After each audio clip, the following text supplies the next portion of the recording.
नमस्कार मित्रों, आप सभी का कुछ बातें बातें में स्वागत है दोस्तों। दोस्तों अगर वीडियो अच्छी लगती है तो लाइक, शेयर, सब्सक्राइब और कमेंट करना ना भूलें। दोस्तों हमास आतंकवाद को सब भूल गए हैं, लेकिन और क्या हुआ है कि अब सिर्फ लोग फिलिस्तीन की ही बात कर रहे हैं।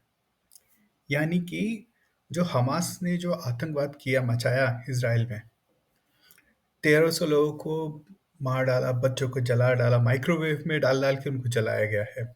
उन बच्चों के गले काट दिया गया है, उनको जिंदा जला दिया गया है। बूढ़े लोगों को गोलियों से मार दिया गया है, बेदर्दी से मार दिया। जो लोग बिस्तर पर पड़े हुए हैं, बूढ़े लोग जो कि हिल डुल नहीं सकते हैं, उनको मार दिया गया है। उनको निर्दयता से मार मार के लड़कियों का बलात्कार किया गया, उनको किडनैप करके फिलिस्तीन लेके चले गए, गाजा में लेके चले गए। वहाँ पे भी उनके साथ बुरा किया गया और उनको मार डाला गया। अभी एक जो कल जो है शनि लोग जो लड़की जिसको 7 अक्टूबर को लोगों ने देखा था कि एक ट्रक में लेके जा रहे लोग उस पर थूक रहे हैं और अल्लाह अकबर के नारे लग रहे हैं। ये सारी चीजें हुई, पूरे दुनिया ने देखी। और दोस्तों आपको ये बिलीव नहीं होगा कि आज कल जो है कोई भी इस पे बात नहीं कर रहा है। अभी भी हमास आतंकवादियों के पास 200 से ज़्यादा किडनैप लोग हैं। लोग जितने भी दुनिया में जितनी भी कंट्रीज़ है जो कि फ़िलिस्तीन और हमास के समर्थन में आई है, उनमें उन वो कोई ये नहीं कह रहा है कि हमास को जो 200 जो उनके पास जो बंधक हैं, उनको छोड़ देना चाहिए। कोई नहीं कर रहा है। जितने भी इंटेलेक्चुअल्स हैं, वो सारे के सारे यही बोल रहे हैं कि देखो नाज़ी ने जैसा किया था जैसा किया था यहूदियों के साथ, आज यहूदी जो है फिलिस्तीन वालों के साथ कर रहे हैं। वो वहाँ पे बात कर रहे हैं कि बिजली नहीं है, पानी नहीं है, सारी चीज़ें बात कर रहे हैं। सब अपनी जगह पे ठीक है। लेकिन कोई भी इंटेलेक्चुअल जो है, वो जो 200 बंधक जो हैं, उनको छुड़ाने की बात कोई नहीं कर रहा है। हमास के और फिलिस्तीन के समर्थन में इसरा आपके जो सीरिया है, जॉर्डन है, इजिप्ट है, लेबनान है, जितने भी अधिकतर जो आपके इस्लामिक कंट्रीज़ हैं, वो सब हैं। सारी की सारी कंट्रीज़ हैं। पीछे से आपको आपको चाइना का भी सपोर्ट मिल रहा है, रशिया का भी सपोर्ट मिल रहा है, सब ये लोग सपोर्ट आपको कर रहे हैं। लेकिन इनमें से कोई भी जो बड़े-बड़े नेता है, चाहे कोई कोई बड़े इंटेलेक्चुअल्स हैं, वो उठ के नहीं कह रहे कि भाई जो वो 200 जो लोग हैं, उनको आप छोड़ दीजिए। ताकि जो आप कह रहे हैं कि इतने फ़िलिस्तीन में इतने बच्चे मर गए, इतनी बॉम्बार्डिंग हो रही है गाज़ा स्ट्रिप में और इतने सारे लोग मर गए, पूरा का पूरा जो है गाज़ा तबाह हो गया है। आप इस युद्ध को रोकना है तो आप फटाफट ये 200 लोगों को आप छोड़ दो, ताकि हम शांति वार्ता के आगे लेके जा सकें। लेकिन ऐसा कोई भी नहीं कर रहा है। हमास के आतंकवादी जो हैं, वो भी इन 200 लोगों को छोड़ नहीं रहे हैं। तो इज़राइल करे तो करे क्या? लेकिन सबसे जो बात जो सामने आ रही है, जो मैं बात रखने की कोशिश कर रहा हूँ दोस्तों, वो ये है कि आज अगर आप टीवी उठा के देखें, न्यूज़पेपर उठा के देखें, सोशल मीडिया पे देखें, जितने भी इन्फ्लुएंसर्स हैं, सब जो हैं, वो आज बात कर रहे हैं कि गाज़ा में ये हो रहा है, इतने बच्चे मर गए हैं और पता नहीं दुनिया भर की बात क्या कर रहे हैं। आज जो जो इज़राइल में जो लोग मरे हैं, जो तबाही मचाई है हमास के आतंकवादियों ने, उसको कोई याद नहीं कर रहा है, वो भूल गए। कोई फ़र्क कोई याद भी नहीं कर रहा है।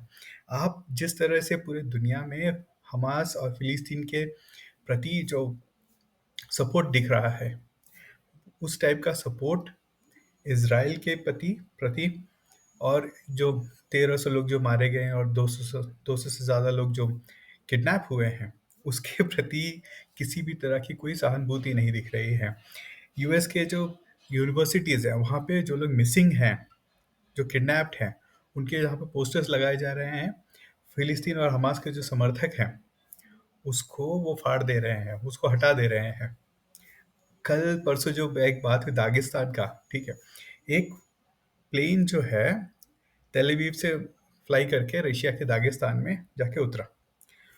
लोगों को पता चला कि वहाँ पे एक ऐसा जहाज तेल अवीव से आ रहा है, इज़राइल से आ रहा है, तो लोगों ने क्या किया, वहाँ पे जाके पूरा घेर लिया उसको। और वहाँ पे वहाँ की जो दागिस्तान की जो जनसंख्या 85% जो जनसंख्या है मुस्लिम है। और इन लोगों ने वहाँ पे जितने भी पैसेंजर्स थे, उनके चेक करें कि ये यहूदी है या नहीं है। अगर यहूदी है तो उनको तो मार ही डालना था, उनका तो प्लान ही यही था। वो लोग जो वहाँ पे आए थे वो भी कह रहे थे हमें ये मारना चाहते हैं।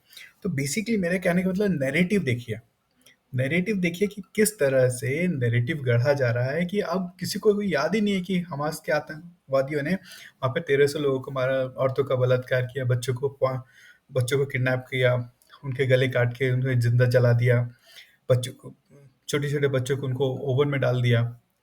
इस तरह से अब कोई भी बात नहीं कर रहा, कोई नैरेटिव ही नहीं आ रहा है। अब जिस तरह का नैरेटिव बनाया जा रहा है वो एक तरह से यहूदियों को गिल्ट फील कराया जा रहा है कि देखो तुम ऐसा कर रहे हो, लोगों को पानी नहीं दे रहे हो, ये कर रहे हो, वो सारी ही चीजें चल रही हैं।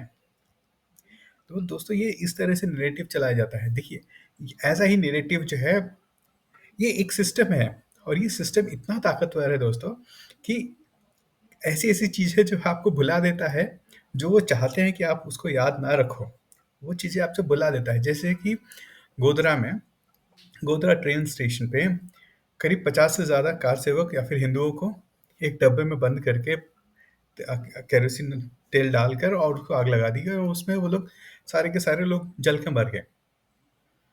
लेकिन जब भी आपकी बात होती है ना, तो वो गोधरा का जो ट्रेन एक्सीडेंट है ना, उसकी कोई बात नहीं करता है। उसमें कांग्रेस के नेता लोग पकड़े गए। अभी एक रिसेंटली एक एक आध महीने पहले जो उसका जो जिसने जो पूरा ऑर्गेनाइज किया था, उसको दिल्ली से उठा लिया गया, उस दिल्ली से वो पकड़ा गया, इतने सालों बाद वो पकड़ा गया। तो ये सारी जो चीजें हैं, और कोई से बात नहीं कर रहा, वो कांग्रेस का बंदा था वो, ठीक है। लेकिन कोई भी अब क्या हो रहा है कि जो गुजरात राइट्स हुए हैं, उस गोधरा को तो कोई बात नहीं करता, गुजरात राइट्स हुआ है और उसमें हिंदुओं को गिल्ट ने लाया जाता है कि देखो तुम लोगों ने ऐसा कर दिया, ऐसा कर दिया। लेकिन कोई ये नहीं बात करता है कि भाई जो 55 जो हिंदू थे उनको आप लोगों ने कबाब बना दिया, जला दिया, उसके बारे में कोई नहीं बात, कोई कोई नैरेटिव ही नहीं है, कोई कोई उसको जानता ही नहीं है, कोई बात ही नहीं करता है। आज ही के दिन एक बहुत बड़ा पेड़ पेड़ गिरा था, और वो पेड़ था, इंदिरा गांधी की हत्या कर दी गई थी। खालिस्तानी समर्थक, उनके जो बॉडीगार्ड थे, उन लोगों ने उनकी हत्या कर दी, और उनको बाद में उनको फांसी दी गई थी।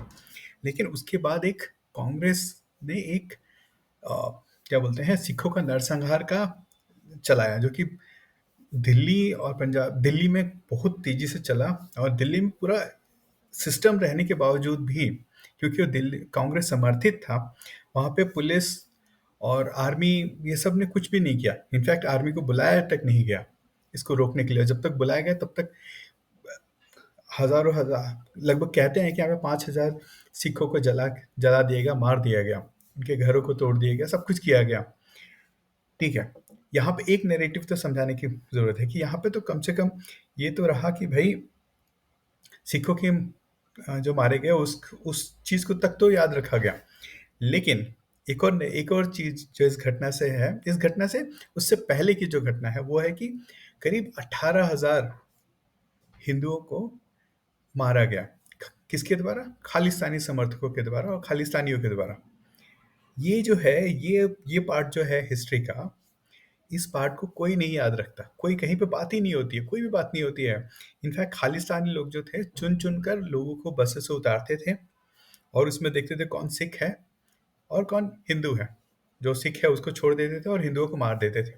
ऐसा नहीं है कि इसमें ये जो खालिस्तानी लोग हैं इन लोगों ने सिर्फ हिंदुओं को मारा, इन लोगों ने सिखों को भी, जो लोग उनके उनके व्यू से मैट एक्सेप्ट नहीं करते थे, और जो खालिस्तान का जो कॉन्सेप्ट था उसको एक्सेप्ट नहीं करते थे, वो उनको भी मार देते थे, उन सिखों को भी मार देते थे।